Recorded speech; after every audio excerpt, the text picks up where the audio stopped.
قل هل يستوي الذين يعلمون والذين لا يعلمون إنما يتذكر أولو الألباب.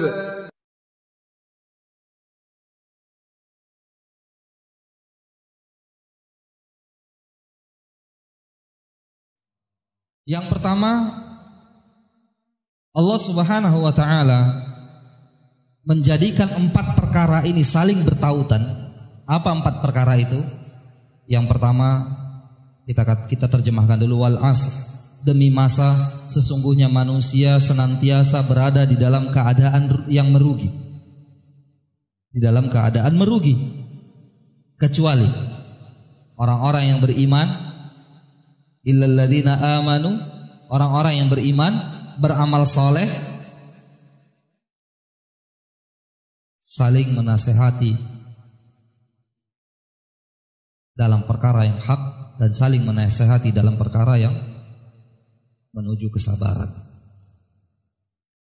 4 perkara ini Allah kaitkan di dalam satu surat dengan Allah buka, wal asr, demi masa sesungguhnya manusia dalam keadaan rugi.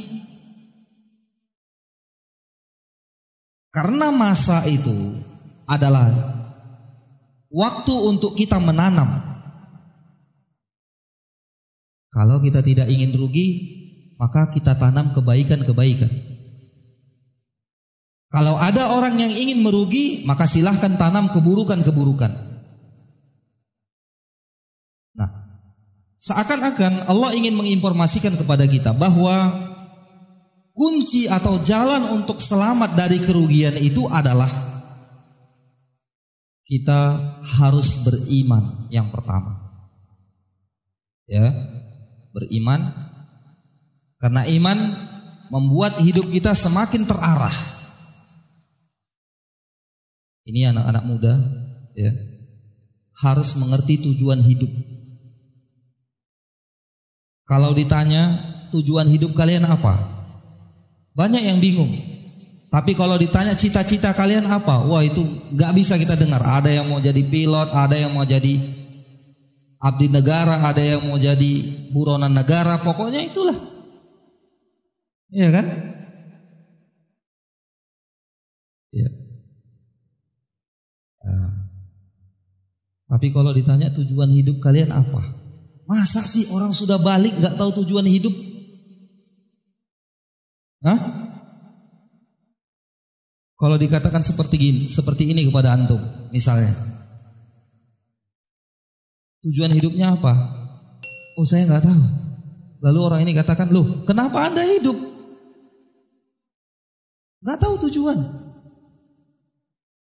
Orang di jalan sana, kalau kita tanya, Mas mau kemana?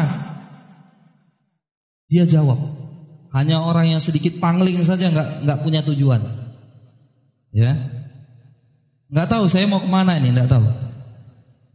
Ini orang nggak mikir rugi bensin, ya, rugi waktu dan seterusnya.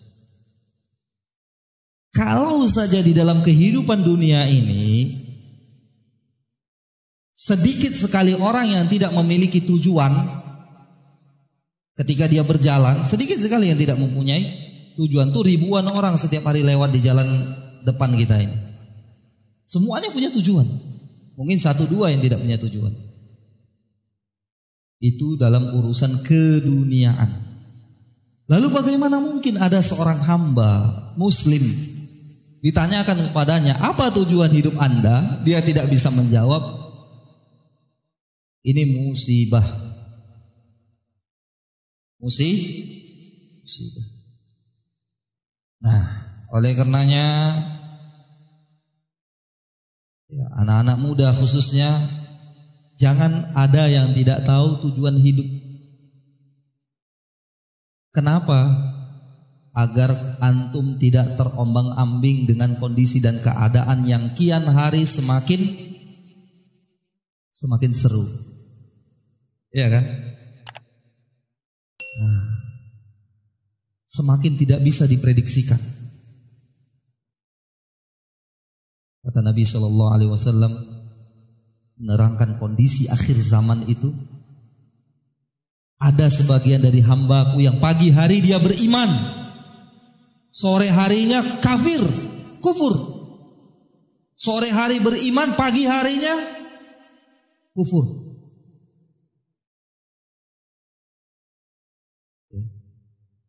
Ini kenapa terjadi? Karena kehilangan kendali di dalam hidupnya. Seorang muslim harus tahu tujuan hidup, yaitu beribadah kepada Allah Tabaraka wa Ta'ala. Kenapa ini penting untuk kita ketahui?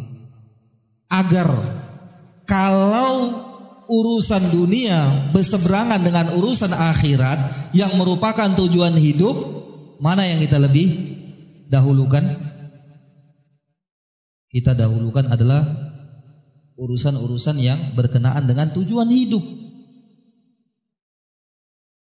Salah satu faedah untuk kita mengerti dan paham apa tujuan hidup kita, yang paling penting ini faedah. Ketika ada panggilan bos untuk meeting misalnya, bersamaan dengan suara azan, hayya 'alas shalah, siapa yang harus kita dahulukan? Ya. Nah, kalau kita mengerti tujuan hidup kita, maka kita akan menjawab dengan sangat pede bahwa yang kita dahulukan adalah panggilan Allah Tabaraka wa Ta'ala. Kemudian yang berikutnya, yang kedua, rahasianya adalah annallaha rabata hadhihi al-umur bil khusrani alladhi huwa natijatu tadhi'i amrillahi wa tafriti fihi, faman ta'allama wa 'amila wa 'allam wa sabara faqad faz wa man farrata faqad khasir. Allah Subhanahu wa Ta'ala ya mengkaitkan 4 perkara ini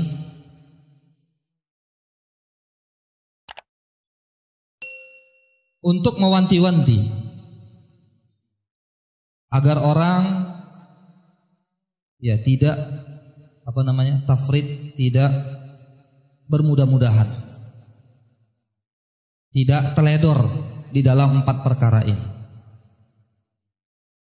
agar dia tidak merugi kelak. Akan tetapi barang siapa yang ta'allama, yang belajar, wa amil, kemudian mengamalkan apa yang dia pelajari itu, wa 'allam, dan mengajarkan apa yang telah dia pelajari, faqad faz, maka dia sungguh telah mendapatkan kemenangan. Jadi kita ingin mendapatkan kemenangan di kampung akhirat, Allah berikan resepnya. Yang pertama dengan beriman kepada Allah, yang kedua beramal. Tentunya iman itu tidak akan pernah terpelihara kecuali dengan ilmu. Ya, kecuali dengan ilmu. Mustahil iman itu kian hari, kian masa makin bertambah, itu mustahil tanpa ilmu. Kemudian beramal soleh. Tidak cukup beriman saja, tapi tidak beramal soleh. Karena iman dan amal itu erat kaitannya. Kata para ulama mendefinisikan iman adalah i'tiqadu bil janan, keyakinan dalam hati, wal qaulu bil lisan.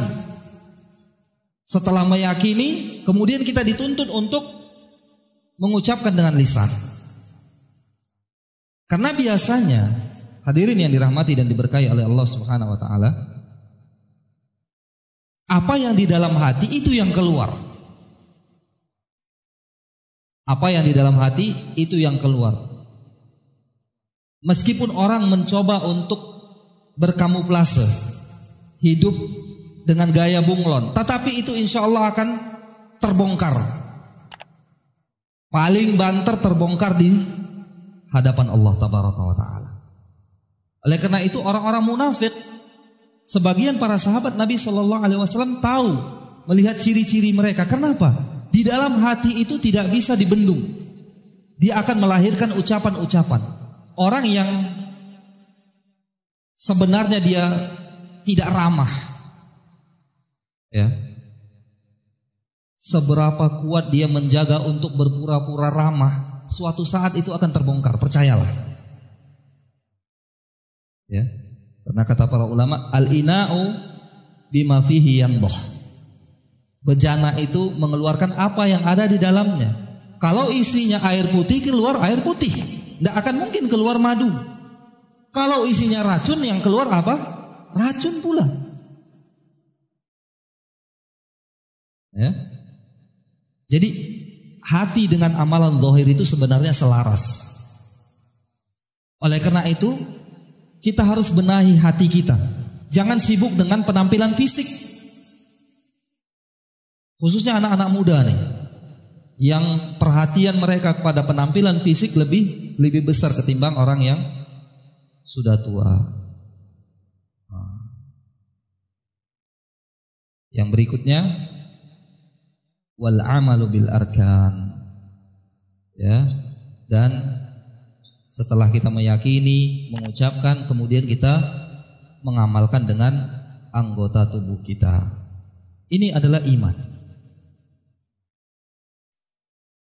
Iya, ini adalah iman dalam konsep ahlus sunnati wal jamaah. Berbeda dengan konsepnya firqah al-mubtadi'ah.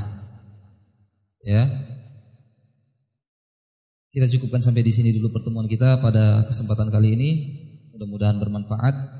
Terima kasih atas segala perhatian dan mohon maaf atas segala kekurangan. Subhanaka Allahumma bihamdika asyhadu an la ilaha illa anta astaghfiruka wa atubu ilaik.